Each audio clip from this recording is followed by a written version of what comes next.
अस्सलाम वालेकुम स्टूडेंट्स, क्या हाल है सबके।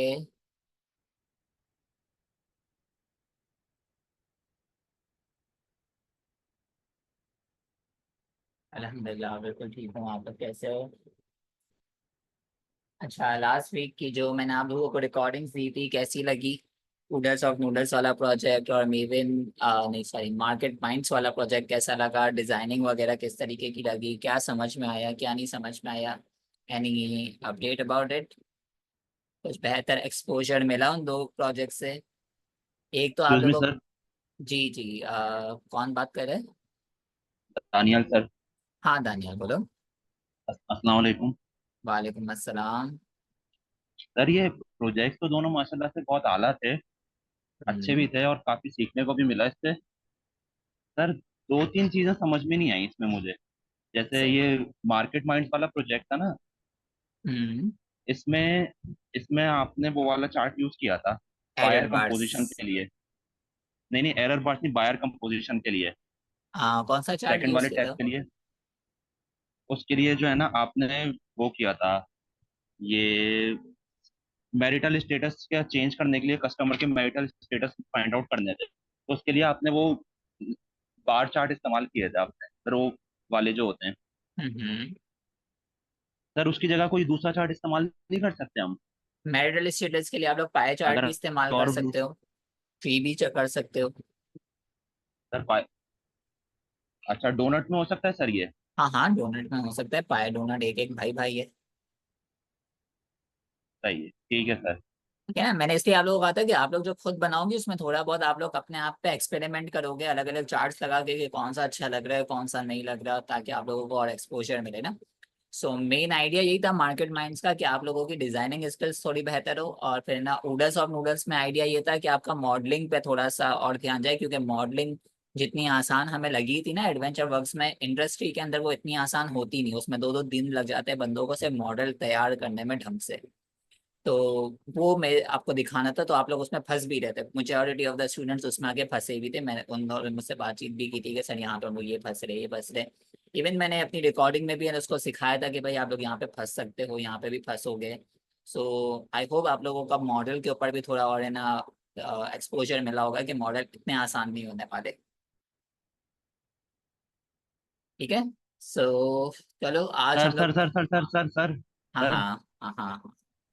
सर वो सॉरी आपकी बात काट रहा हूँ। अच्छा ये सर एक्सेल वाली जो वीडियोस आपने रखी हुई हैं, जो एक्सेल की वीडियोस अभी हम्म। शायद 14 या 15 हुई हैं, वो सारी मैंने कंप्लीट कर लिया अल्हम्दुलिल्लाह।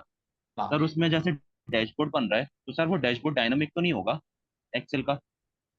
इंटरेक्टिव वाला जी सर, जो एक्सेल पर लास्ट जो बनाए। डैशबोर्ड हम रेडी करेंगे, जी जी लास्ट हाँ, वाला। वो डायनेमिक होगा, क्योंकि उसमें टेबल में हमने कन्वर्ट कर दिया था ना। तो टेबल में जब कन्वर्ट कर दिया था तो नया डेटा जैसे ही उसमें ऐड होता जाएगा वो ऑटोमेटिकली अपडेट होता जाएगा।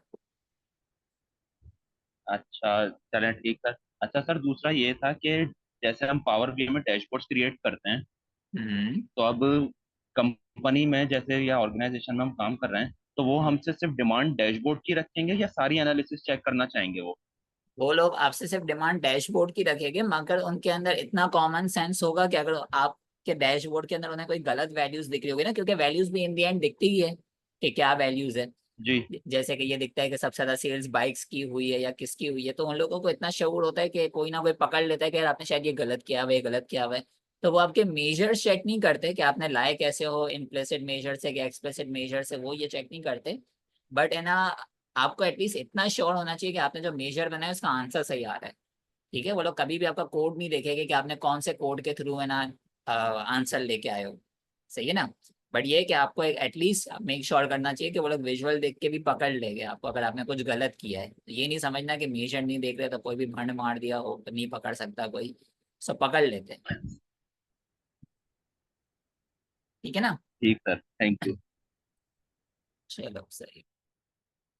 तो हमारा पावर बीआई हो चुका है खत्म। ठीक है, खत्म नहीं हुआ है, क्योंकि अभी हम लोग उसके एक दो और प्रोजेक्ट्स करेंगे। जब हम लोग एसक्यूएल सीख लेंगे तो उसके साथ जब हम कनेक्शन बिठाएंगे उसका, तो वापस उसके प्रोजेक्ट्स बनेंगे। और तो वो भी बट ऑन हमारी किताबों में उसका एंड हो चुका है अभी फिलहाल। और आज हमारी 19वीं क्लास है, तो मतलब इस वीक हमारी 20 क्लासेस कंप्लीट हो जाएगी। मतलब हमारा आधा कोर्स खत्म हो जाना चाहिए था अब तक, ठीक है। और हमारा आधा कोर्स लगभग खत्म हो भी गया है, क्योंकि हम लोगों ने जो पावर बीआई था ना वो मेन कंप्लीट कर लिया अपना। अब हमारा जो एक्सेल है, एसक्यूएल है, ये दोनों बस उसी की कॉपी है पावर बीआई के। उसके अंदर के जो कोर्स थे ना, जो आपने इफ स्टेटमेंट लिखी है, जो आपने अलग अलग है ना वियर्ड स्टेटमेंट्स वगैरह, एंड का जो आपने सिंबल लगाना सीखा था, एग्जैक्टली सब कुछ कॉपी है एक्सेल के अंदर भी, और है ना आपके एसक्यूएल के अंदर भी सब कुछ कॉपी है। ठीक है ना, तो है ना इस वजह से अब हम लोग है ना इसमें थोड़ा फास्ट पेस करते हुए निकलेंगे एक्सेल और हमारे एसक्यूएल के अंदर।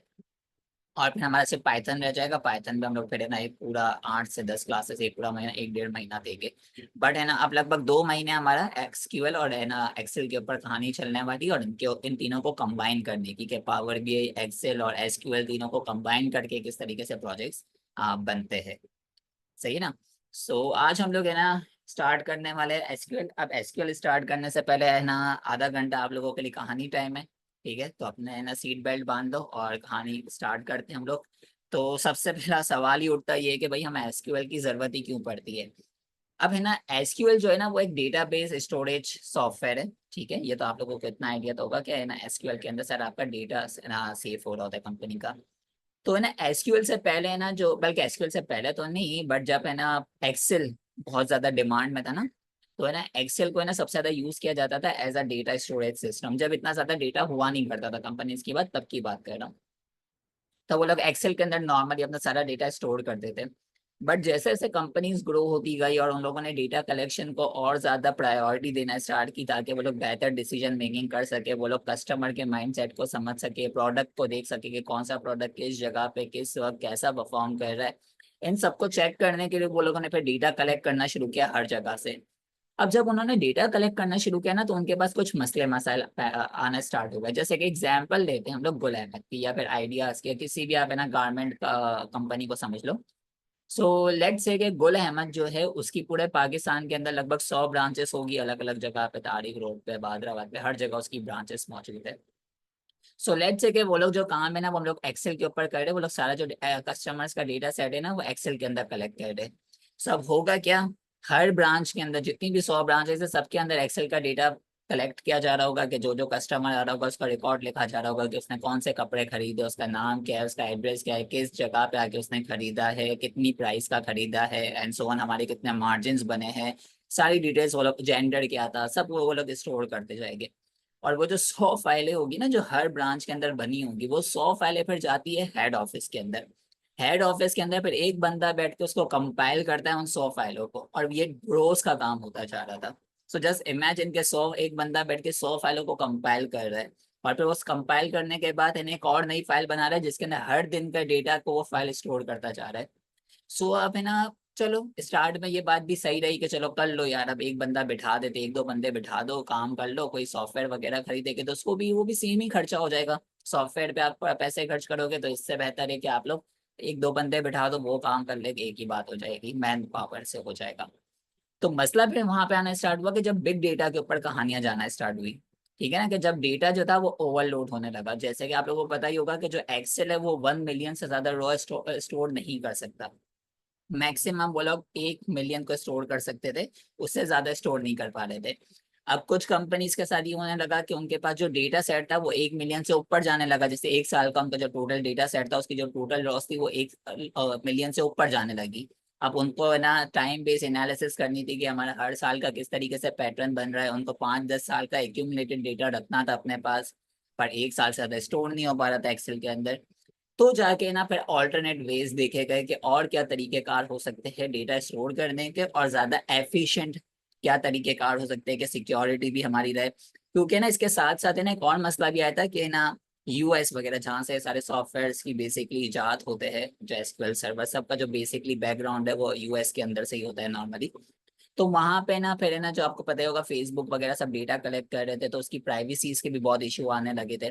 कि अगर एक कस्टमर ने भी ना कोर्ट में जाके केस कर दिया ना कि हमारा डेटा इन्होंने लिया था, और जैसे गुल अहमद ने हमारा डेटा लिया था और ये डेटा हमें ना किसी और कंपनी को इन्होंने बेचा है, अगर वो लोग ये क्लेम कर देते हैं ना कि हमारा डेटा इन लोगों के हाथ से मिसप्लेस हुआ है, या बेचा है, या मिसप्लेस हुआ है, किसी और के पास इनकी फाइल गई है, किसी ने व्हाट्सएप के थ्रू एक दूसरे को भेज दी है, क्योंकि जाहिर है सबके पास मौजूद थी फाइलें हर ब्रांच के अंदर। तो है ना, अगर किसी ने भी केस कर दिया तो कंपनी पे ऊपर मिलियंस ऑफ रुपीस का क्या लग सकता था, जुर्माना लग सकता था। तो इसके भी केसेस बहुत ज्यादा आने लगे। डेटा प्रोटेक्शन के ऊपर आप लोगों ने सुना ही होगा हर जगह, जब नेट पे भी काम कर रहे होते हो तो आप लोगों को डेटा प्रोटेक्शन इवन अगर आपके पास कोई एंटीवायरस भी है तो वो भी आपको हर 2 मिनट में दिखा रहा होता है, आपका डेटा इज नॉट प्राइवेट, आपका डेटा, आपकी location is not private, everything is accessible. आपको हर वक्त एरर्स दिखा रहा होता है वो भी आपका एंटीवायरस। तो इस चीजों को टैकल करने के लिए ना फिर एक ऐसा स्टोरेज सिस्टम देखा गया ताकि है ना किसी के पास एक्सेस भी ना रहे, ठीक है, हर जो ब्रांच वाले उनके पास डेटा का एक्सेस भी ना रहे, सिर्फ और सिर्फ एक जगह पे एक्सेस हो ताकि ये कहीं आगे पीछे ना हो सके डेटा, ठीक है ना, डेटा बस एक ही जगह पे मिले। और यहाँ पे इजाद हुई डेटाबेसेस की, जो हमारे जो सर्वर्स होते हैं डेटाबेस के सर्वर्स, उसकी इजाद हुई। सो है ना, डेटाबेस में अब क्या होता है कि हर कंपनी के पास कुछ सॉफ्टवेयर्स होते हैं, मतलब हर ब्रांच के अंदर है ना सॉफ्टवेयर्स लगा दिए जाते हैं। उस सॉफ्टवेयर के अंदर सारी टाइपिंग्स वगैरह हो जाती है, जो भी डेटा लिखा जा रहा होता है, जैसे कि आपने देखा ही होगा इम्तियाज में, गुल अहमद में, हर जगह है ना, जब भी आप कोई चीज़ जाके लिखते हो तो वो लोग किसी सॉफ्टवेयर के ऊपर टाइप कर रहे होते हैं, किसी एक्सेल वगैरह शीट के ऊपर टाइप नहीं कर रहे होते। तो वो जो सॉफ्टवेयर के ऊपर टाइप कर रहे होते हैं ना, तो वो जैसे ही एंटर प्रेस करते हैं तो वो सारा का सारा डेटा कहाँ चला जाता है, आपके सर्वर पे चला जाता है, आपके डेटाबेस में जाके स्टोर हो जाता है। सही है ना। तो इस तरह क्या होता है कि आपकी जितनी भी ब्रांच है ना वो सब कनेक्ट हो गई है आपके हेड ऑफिस से, और रियल टाइम में अपडेट्स आ रही होती है उस डेटाबेस के अंदर। मतलब जैसे ही किसी स्टोर में किसी ब्रांच में आपका डेटा आया है, नया कोई कस्टमर आया है, तो उन्होंने वो डेटा टाइप किया और वो सारा आपका डेटा कहाँ चला गया, आपके डेटाबेस के अंदर, जो आपके हेड क्वार्टर में बैठा हुआ है ना डेटाबेस सर्वर वगैरह, वहां पे चला गया। सही है। सो ये सारी इंफॉर्मेशन आपकी जा रही है डेटाबेस के ऊपर जाती जा रही है। अब सवाल ये होता है कि डेटाबेस तो बना दिया, सही है ना, डेटाबेस के अंदर सारा डेटा स्टोर भी हो रहा है। अब उस डेटाबेस के अंदर पढ़ना लिखना, मतलब कि उस डेटाबेस को एक्सट्रैक्ट करना, कि उसके अंदर जो इन्फॉर्मेशन आई है उसको एक्सट्रैक्ट करना, रीड करना, उसके ऊपर कोई चेंजेस वगैरह करना, वो सब कैसे किया जाएगा। सही है ना, ये भी एक सवाल तो उठता है कि डेटाबेस में इंफॉर्मेशन तो लोड होती जा रही है, अब वो डेटाबेस को एक्सेस करके, कोई एक्सेल तो है नहीं कि फाइल खोली उसके ऊपर टाइपिंग की, एडिटिंग की और खत्म कर दिया। वो तो अब एक सर्वर के अंदर, एक डेटाबेस के अंदर स्टोर हो रहा है सारा डेटा। तो अब उसको एक्सेस किस तरीके से किया जाए, तो उसको एक्सेस करने के लिए फिर कुछ लैंग्वेज बनाई गई, और उस लैंग्वेज का नाम था स्ट्रक्चर्ड क्यूरी लैंग्वेज, SQL। ठीक है। एसक्यूएल आपका यूज होता है किसी भी सर्वर से या किसी भी डेटाबेस से बातचीत करने के लिए, ठीक है ना, उसको रीड करने के लिए, उसके अंदर कोई कमांड एग्जीक्यूट करने के लिए, उससे कोई इन्फॉर्मेशन एक्सट्रैक्ट करने के लिए, उससे कोई इन्फॉर्मेशन रिट्राइव करने के लिए, मतलब निकालने के लिए, उसके ऊपर चेंजेस वगैरह करने के लिए, उसके ऊपर कोई एनालिसिस वगैरह करने के लिए, सबके लिए आपके पास क्या आया है बन के, SQL। ठीक है। सो एसक्यूएल अब जो आपका है ना वो है ना दो हिस्सों में डिवाइडेड है। ठीक है। एक एसक्यूएल का पार्ट है जो डेटा इंजीनियर्स के लिए होता है, और एक एसक्यूएल का पार्ट है जो डेटा एनालिस्ट के लिए होता है। ठीक है ना, दो तरीके के एसक्यूएल्स आपके पास मौजूद होते हैं।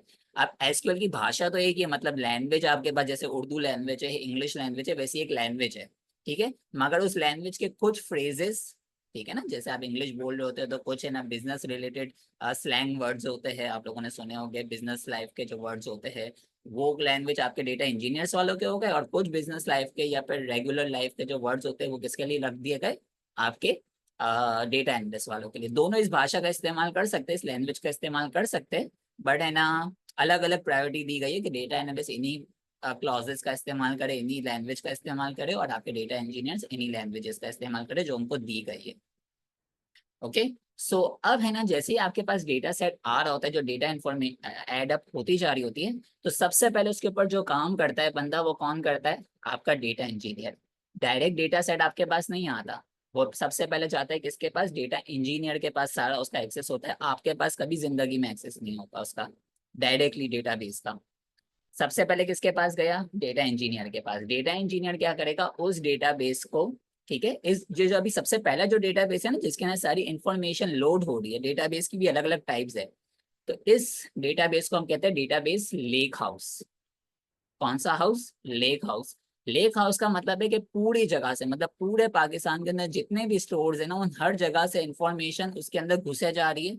ठीक है। किसी ने कहीं गलतियां की हुई है, किसी ब्रांच वाले ने कोई गलती की हुई है, कोई इन्फॉर्मेशन गायब कर दी है, किसी में स्पेलिंग मिस्टेक कर दी है, हर जगह से जो गलतियां है ना, गलतियां सारी जमा कहाँ पे हो रही है, आपके डेटाबेस लेक हाउस के अंदर जमा हो रही है। इसको डेटाबेस कोई लेक भी कहता है, कोई डेटाबेस लेक हाउस भी कहता है, तो ये दोनों टर्म्स इंडस्ट्री के अंदर यूज होते हैं। सो इस लेक हाउस के ऊपर या लेक के ऊपर काम करता है कौन? डेटा इंजीनियर काम करता है, और वो इसके ऊपर परफॉर्म क्या करता है? ETL, extract, transformation and loading. अब ये ETL वही है जो आपने भी की थी पावर क्यूरी के अंदर, ठीक है, बट आपने किस पे की थी? जो आपको डेटा सेट मिला था उस पे की थी। डेटा सेट डेटा बेस नहीं है, ठीक है ना, मैं भी उस पर आ रहा हूँ। डेटा सेट जो आपको मिला था ना, वो डेटा बेस नहीं है, वो डेटा बेस लेक नहीं था, सही है। अभी जो डेटाबेस लेक है, जो हर जगह से इंफॉर्मेशन आ रही है, वो किसके पास गई है? डेटा इंजीनियर के पास, डेटा लेक हाउस के अंदर। उसके ऊपर वो ETL परफॉर्म करेगा, मतलब उसके अंदर की जो सारी गलतियां है, जो जो वो सही कर सकता है, ठीक है, उसको वो सही करेगा, ठीक है, उन सबको वो सही करेगा। तो उसके पास पूरा एक बड़ा सा डेटाबेस आ जाएगा जिसमें से वो सारी गलतियां वगैरह सही कर देगा। अब उसके अंदर बहुत सारी इंफॉर्मेशन होगी, ठीक है ना, बहुत सारी उसके अंदर इंफॉर्मेशन होगी। तो वो उन इंफॉर्मेशन को डिवाइड करेगा। आप लोगों को याद होगा पावर BI के अंदर मैंने आपको एक कॉन्सेप्ट सिखाया था डेटा नॉर्मलाइजेशन का, कि आपके पास जो एक बड़ा डेटाबेस होता है ना, तो उसको एक डेटाबेस के अंदर नहीं रखा जाता, बल्कि उसे अलग अलग टेबल्स में तोड़ दिया जाता है, डायमेंशन और फैक्ट टेबल्स के थ्रू, ठीक है ना, याद है सबको? क्योंकि इन्फॉर्मेशन रिपीट बहुत ज्यादा होती थी, तो इन्फॉर्मेशन रिपीटेशन को कम करने के लिए वो लोग क्या करते हैं? फैक्ट और डायमेंशन टेबल में उसको ब्रेक कर देते। तो अब ये काम भी कौन करेगा? डेटा इंजीनियर करेगा। उसने सारा ETL परफॉर्म कर लिया, उसके पास एक अच्छा सा डेटा सेट आ गया। अब उस डेटा, उसके डेटाबेस के ऊपर वो क्या करेगा? ETL परफॉर्म करने के बाद उसको तोड़ेगा, उसे वो डायमेंशन टेबल्स में तोड़ेगा। वो ये देखेगा कि प्रोडक्ट की इंफॉर्मेशन को वो अलग टेबल में डाल देगा, डिम डायमेंशन का नाम दे देगा, सॉरी, डिम प्रोडक्ट का नाम दे देगा, डायमेंशन ऑफ प्रोडक्ट्स।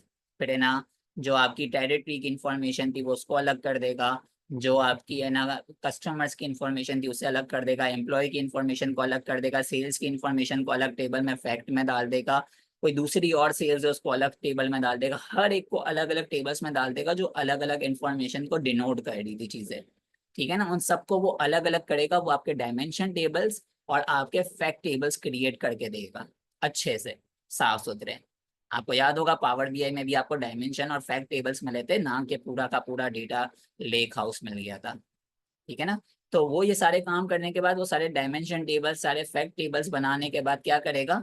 ये आगे प्रोसेस कर देगा सारा डेटा, ठीक है।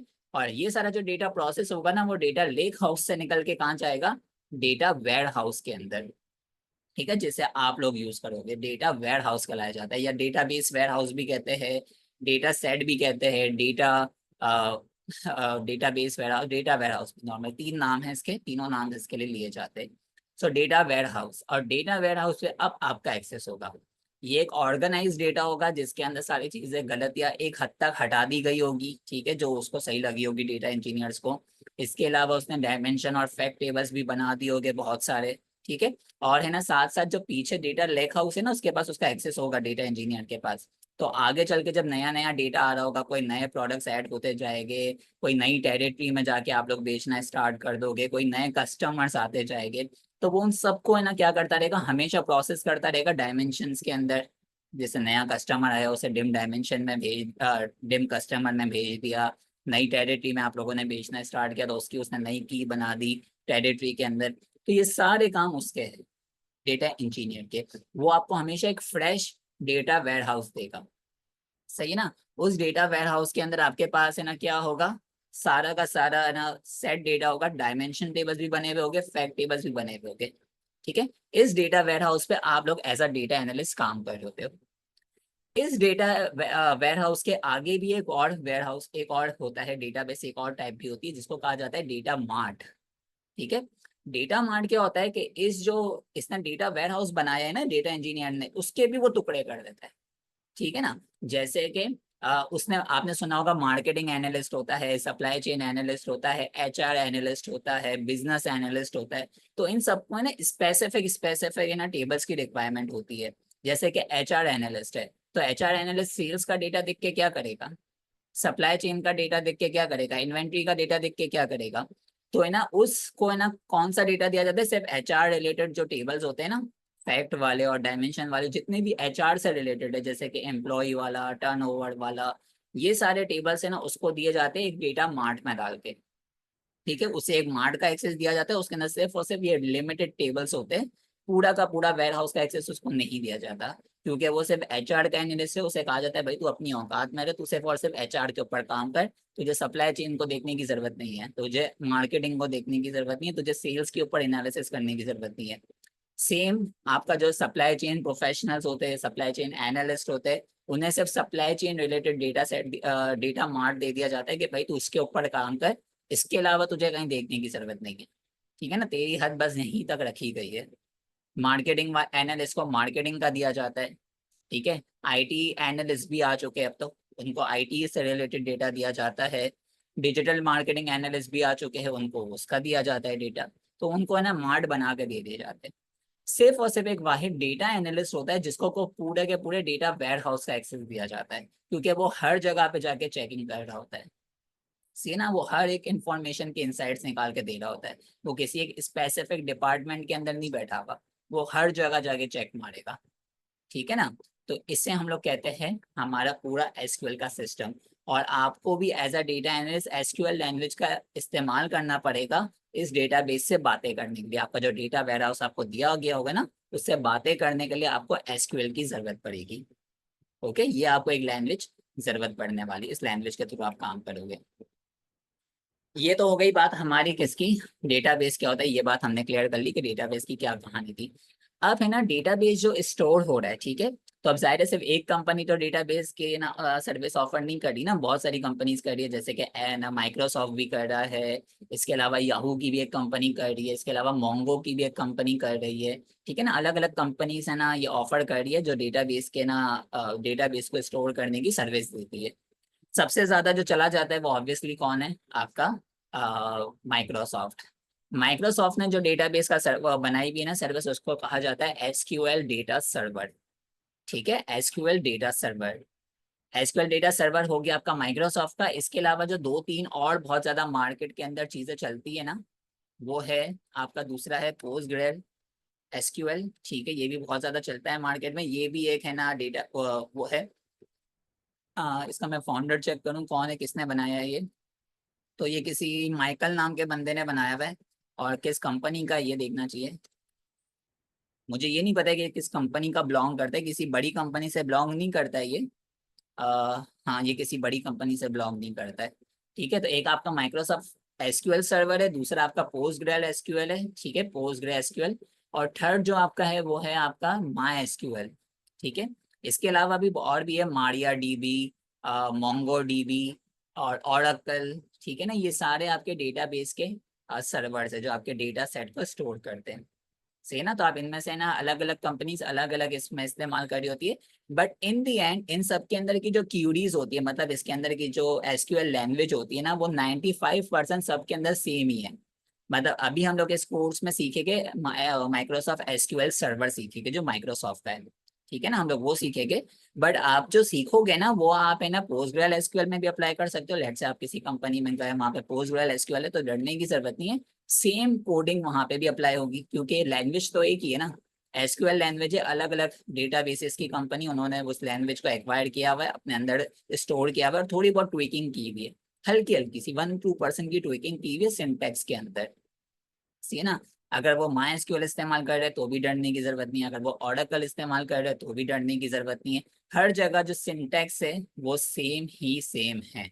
ठीक है, हल्की फुल्की ट्विकिंग है, अगर कहीं फंसो तो बस आप है ना चैट जीपीटी पे पूछोगे या फिर नेट पे सर्च करोगे, आपको पता चल जाएगा कि क्या ट्विकिंग्स है, हल्की हल्की सी है। हम इस कोर्स के अंदर माई एसक्यूएल सर्वर और पोस्टग्रेल एसक्यूएल को कवर करने वाले। अगर ये दोनों आपने सीख लेना, मतलब इसके अंदर की कुछ चेंजेस मैं दिखा दूंगा कि पोस्टग्रेल के अंदर क्या चेंजेस है थोड़ी बहुत, तो इससे आप है ना समझोगे 98% आपको लैंग्वेज आ गई एसक्यूएल की। माई एसक्यूएल के अंदर फिर हल्की फुल्की सी और ट्विकिंग्स है, और ओरेकल के अंदर भी थोड़ी बहुत ट्विकिंग्स है, बाकी सब कुछ सेम ही है। ठीक है ना, तो ये आपकी लैंग्वेज है, आप किस पे अप्लाई कर रहे हो वो आपके लिए एक अलग मामला है। सो अब ये भी बात हो गई कि हमारे पास है ना चार है ना वो है क्या कहते हैं, 4-5 बड़े अच्छी अच्छी कंपनी है जो कि ना डेटाबेस स्टोरेज करती है। ठीक है, अब अगला सवाल ये आता है कि हम लोग जो कोडिंग करेंगे, जो हम लोग एसक्यूएल की लैंग्वेज लिखेंगे वो कहाँ पर लिखेंगे। ठीक है ना, तो ये जो डेटा बेसेस है ना, वो डेटा बेस तो एक्सक्यूज मी सिर्फ। सर। जी जी, हाँ दानियल। सर ये अभी जैसा आपने बताया कि इसमें हम माई एसक्यूएल और पोस्टग्रे एसक्यूएल यूज करेंगे। हम्म। सर ये दोनों आरडीबीएमएस है या डीबीएमएस है? आरडीएमएस है। आ रहा हूँ उस पर मैं ये भी। दोनों रिलेशन। सब अच्छा चले सबके ठीक है। सब ऑरेकल सबके सब आरडीएमएस पे ही है, एसक्यूएल की लैंग्वेज आरडीएमएस पे ही चल रही होती है। ठीक है, फिर वो नो ठीक है सर एसक्यूएल ठीक। होता है ना, वो फिर डीबीएमएस पे होता है, वो अलग है। सी। अच्छा, अब ये दानियाल ने क्या सवाल किया, आरडीएमएस क्या है, तो मैंने भी आपको जैसे कि समझाया ना, बल्कि ये चीज आप लोगों को पता भी होनी चाहिए। रिलेशनशिप मॉडल्स, कि आपके जो फैक्ट और जो आपके डायमेंशन टेबल्स है जो आपके डेटा वेयर हाउस के अंदर मौजूद है, वो एक दूसरे से कनेक्टेड है। ये आपको पता है ना, आप लोग रिलेशनशिप बनाते हो दोनों के बीच में, डायमेंशन और फैक्ट का मतलब ही क्या है कि आपको उन दोनों को कनेक्ट करना है कीज के थ्रू। सही, तो इसे हम कहते हैं रिलेशनल डेटाबेस मॉडल, आरडीएमएस। ठीक है। और है ना, आपका जो एसक्यूएल है ना, वो आरडीएमएस पे ही चल रहा होता है, क्योंकि है ना उसके अंदर आप डेटा तोड़ देते हैं, जो इंजीनियर है ना वो डेटा तोड़ के फैक्ट और डायमेंशन टेबल बना देता है। ठीक है, तो है ना एसक्यूएल के अंदर ये काबिलियत है कि वो उन दोनों को कनेक्ट कर सकता है, डायमेंशंस को और फैक्ट्स को कनेक्ट कर सकता है, जैसे पावर बीआई ने किया था। इसलिए इसे आरडीएमएस मॉडल कहते हैं। जो नहीं कर पाते ना कनेक्ट, उसे पर डीएमएस मॉडल कहा जाता है, डेटाबेस मैनेजमेंट स्ट्रक्चर। क्या था डेटाबेस, इसका फुल फॉर्म भी याद नहीं रहा, निकल गया, RDMS. Okay, RDMS relational database, हाँ सिस्टम है, ठीक है, रिलेशनल डेटाबेस मैनेजमेंट सिस्टम, इसको बीएमएस भी कहते हैं, आरडीएमएस भी कहते हैं। ठीक है, ये डेटाबेस को डीबी कर दिया इन्होंने। ओके, सो बस इस चीज का आप लोगों को ध्यान रखना है कि एसक्यूएल एक आरडीबीएमएस सॉफ्टवेयर है।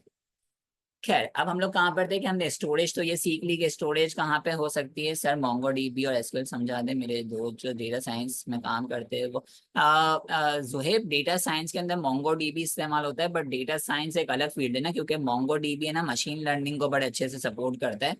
और है ना एसक्यूएल ऑब्सोल्यूट नहीं हो रहा है, क्योंकि जो मशीन लर्निंग है ना, वो मोंगोडीबी को अच्छे से कनेक्ट कर पाता है। इस वजह से वो लोग है ना मोंगो डीबी का इस्तेमाल करे। बाकी है ना एनालिस्ट के लिए HR analyst, business analyst, business intelligence analyst, data analyst, सबके सब जितने भी है ना, सबके सब एसक्यूएल के ऊपर ही काम करे। इवन जो ऑरेकल वाले हैं ना, वो भी अब शिफ्ट हो रहे हैं एसक्यूएल की तरफ। तो एसक्यूएल बिल्कुल भी नहीं जाने वाला, एसक्यूएल अपनी जगह पे ही रहने वाला है, अगले 10 साल तक तो बिल्कुल नहीं जाने वाला। ठीक है ना। तो ये हो गया आपका डेटाबेस के ऊपर बातें हो गई। अब इस डेटाबेस के ऊपर जो हमें बातचीत करनी है ना इसके लिए, तो उसके लिए एक अलग सॉफ्टवेयर होते हैं। ठीक है ना। तो जैसे कि आपका डेटाबेस मौजूद है एसक्यूएल सर्वर पे, तो उससे बातचीत करने के लिए एक अलग वर्क बेंच बनाई जाती है, जिसके ऊपर आप कोडिंग वगैरह लिख के अपने डेटाबेस से बातचीत कर पाते हो। सही है ना। तो उस वाले सॉफ्टवेयर से, हर एक जो डेटाबेस सॉफ्टवेयर है ना, उसके लिए एक अलग अलग है ना उनका वर्क बेंच मौजूद है। जैसे कि जो एसक्यूएल सर्वर है, उसके लिए जो वर्क बेंच मौजूद है उसको कहा जाता है एसएसएमएस। ठीक है ना। एसएसएमएस कहा जाता है उसे। बस इन्होंने इसका नाम दिया हुआ है ऐसा एसएसएमएस, इस पर ज्यादा फिक्र नहीं करना। एसएसएमएस का ये फुल फॉर्म भी यहाँ पे कहीं ना कहीं दिया होगा, एसएसएमएस, हाँ, एसक्यूएल सर्वर मैनेजमेंट स्टूडियो। ठीक है ना, ये इसका फुल फॉर्म है एसएसएमएस का। जो पोस्ट ग्रेल एसक्यूएल है ना, उसका जो वर्किंग सिस्टम है ना, उससे हम कहते हैं पीजी एडमिन। ठीक है, पीजी एडमिन के थ्रू है ना अपने पोस्ट ग्रेल एसक्यूएल को कनेक्ट कर सकते हो, और वहां पे सारी कोडिंग लिख के अपने डेटाबेस वेयर हाउस है ना उसके अंदर चेंजेस कर सकते हो। ठीक है।